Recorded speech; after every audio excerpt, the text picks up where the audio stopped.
Hello guys, we are the Corner guys and welcome to our third episode of our series जिसमें हम discuss कर रहे हैं UFC के बारे में फाउंडेशन से लेके अभी तक जो भी UFC में हो रहा है। हाँ और ये एपिसोड है अबाउट UFC के फॉर्मेट, उसके रूल्स क्या क्या होते हैं एक और पर्टिकुलर यूएफसी इवेंट दिखता कैसा है। एग्जैक्टली। सो यूएफसी का जो एक एक इवेंट होता है, इसमें मल्टीपल फाइट्स होती हैं, जिसमें कि टाइटल फाइट्स भी होती हैं और नॉन टाइटल फाइट्स भी होती हैं। एक ही इवेंट में अराउंड 10 to 15 फाइट्स होती हैं अलग अलग वेट क्लासेस में। सो यूएफसी का एक इवेंट बाइफरकेटेड होता है मेन कार्ड और प्रीलिम्स में। प्रीलिम्स इज मतलब they are not very important fights, मतलब वो भी इंपॉर्टेंट होती हैं बट दे आर नॉट, मतलब इट्स लाइक कि आप सचिन को देखने आए हो तो सचिन वाली जो फाइट्स हैं that is the main card, जो जिसमें कि मेन ऊपर रैंकिंग जिनकी है उनकी फाइट्स होती है, वो मेन कार्ड होता है। और जो कम रैंकिंग वाले होते हैं आफ्टर अंडर 15 और वो लोग प्रीलिम्स में लड़ते हैं।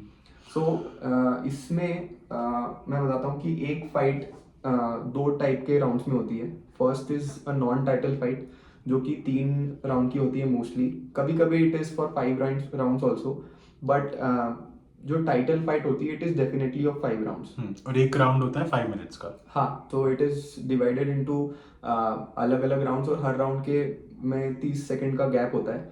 सो ये दो टाइप की फाइट होती है, 3 राउंड फॉर रेगुलर फाइट्स और 5 राउंड फॉर टाइटल फाइट्स।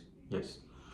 और इसमें विक्ट्री कंडीशंस ऐसी होती है, बहुत सारे टाइप के होते हैं। तो यूनानिमस डिसीजन होता है, टेक्निकल नॉकआउट होता है, नॉकआउट होता है।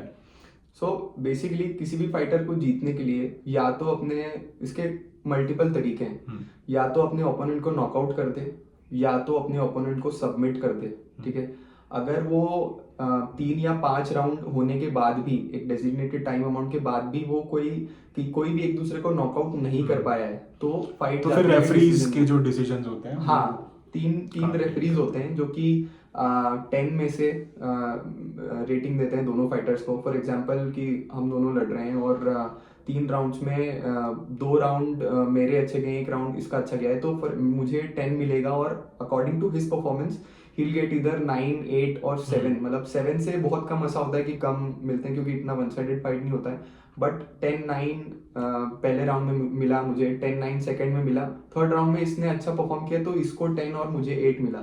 तो एंड में ये पॉइंट्स कोलैब होके जिसके पॉइंट्स ज़्यादा होते हैं बेस्ड ऑन आपने कितना उसको पंच हिट किया, कितना ग्राउंड कंट्रोल किया, मतलब कितना उसको ग्राउंड एंड पाउंड किया, मतलब उसको कितने पंचेस मारे, कितना अटेम्प्ट किया सबमिशन का, इसके बेसिस पे 3 जजेस अपना स्कोर कार्ड देते हैं और then a fight winner is decided.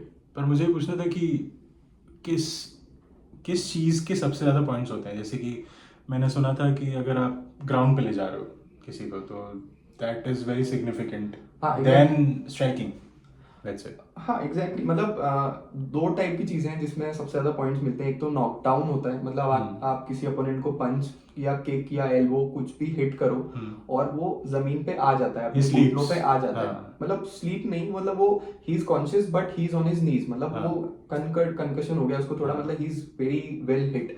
सो एक उसको उसका एडेड पॉइंट्स होता है क्योंकि फाइट के डिसीजन में अल्टीमेटली आप ये डिसाइड करो ना किसने किसको ज्यादा मारा। तो एक वो है, एक है टेक डाउन होता है जिसमें आप ओपोनेंट को ग्राउंड पे ले जाते हो, मतलब आप उसको रेसलिंग पोजीशन में ऐसा कर देते हो कि ही इज ऑन हिज नीज और वो अपने मतलब ही इज ग्राउंडेड, मतलब उसके दोनों घुटने या तो जमीन पे या दोनों हाथ जमीन पे और आप उस पे टॉप कंट्रोल ले रहे हो। तो दिस ये बहुत ऐड होता है पॉइंट्स में, और यही ग्राउंड टाइम होता है, मतलब आप ओपोनेंट को कितना देर उसके ग्राउंड पे रख सकते हो और देन स्ट्राइक कर रहे हो या तो आप सबमिशन का अटेम्प्ट कर रहे हो, तो ये सब ऐड ज्यादा होता है पॉइंट्स में। कितना एग्रेसिव हो आप, कितना जो आप ऑक्टेगॉन है जिसमें ऑक्टेगॉन कंट्रोल भी, कितना आप उसको कंट्रोल कर रहे हो, कितना आप फाइट में आगे हो, तो ये सब चीजें रेफरीज देखते हैं पॉइंट्स के लिए अल्टीमेटली। ठीक है। और इसके अलावा एक दो चीज़ें और थी। हाँ, कुछ रूल्स हैं जो कि यूएफसी या मतलब मोस्टली कहीं भी दूसरे ऑर्गेनाइजेशंस में अलाउड नहीं है यूनानिमसली। वो है आई पोक्स, मतलब यू कांट पोक समवन इन द आई, आप किसी को काट नहीं सकते हैं। और इलीगल एल्बोज भी होती है ना, यू कैन हिट एल्बोज। पहले था कि 12 to 6, मतलब कि ये एंगल से आपको एल्बो मारना अलाउड नहीं है, क्योंकि Okay. It was considered very dangerous. Okay. क्योंकि आप देखते हैं कि कुंफू और वो मार्शल आर्ट में कई लोग वो ईंट तोड़ देते हैं इस हाँ, पोजीशन में, तो इट हाँ, was considered illegal, but hmm, now वो हट गया है रूल। अच्छा, so 12 to 6 elbows are legal now. Okay, so मतलब जो अलाउड नहीं है वो है कि मतलब you can't pull the opponent's hair, आप फिश हुक नहीं कर सकते किसी के उसमें, you can't pull their clothes, और आई पोक तो हो ही गया है। ग्रोइन स्ट्राइक्स अलाउड नहीं है, यू कांट हिट। अच्छी बात है। कुछ हाँ, कुछ रूल्स तो होने कुछ चाहिए, रूल्स नहीं तो तो होने चाहिए। इतना ब्रूटल स्पोर्ट है कि हाँ, देख के लगता है कि हाँ कुछ रूल्स होना चाहिए। Hit on the back of the head, yes. क्योंकि यहाँ पर अलाउड नहीं है। और ये बेसिक रूल्स हैं जो कि अलाउड नहीं है, बाकी everything goes mostly. So yeah so this is it for our third episode. इसमें हमने बेसिक रूल्स, वेट क्लासेस और ये सब डिस्कस करी है। इन नेक्स्ट एपिसोड हम डिस्कस करेंगे ईच वेट क्लास के चैम्पियंस, यूएफसी लेजेंड्स जो अभी तक रहे हैं, हॉल ऑफ फेमर्स, और बेसिकली आपको इंट्रोड्यूस करवाएंगे उन लोगों से जिन लोगों ने यूएफसी एज ए स्पोर्ट काफ़ी फेमस किया है। Exactly. Thank you guys for watching. Stay stay tuned. Tuned.